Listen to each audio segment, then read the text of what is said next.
So, yun nga mga coin. So, try natin i-unpack si Joy. Sige. Ito siya. So, i-tear ko muna siya. Pause ko lang yung video.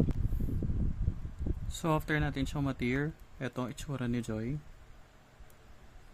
Ang cute niya. Ayun si Joy. Yung name niya.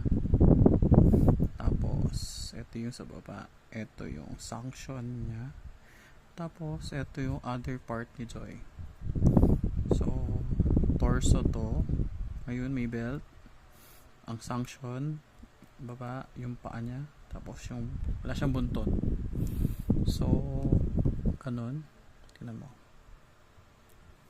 So, pwede siyang pagdikitin.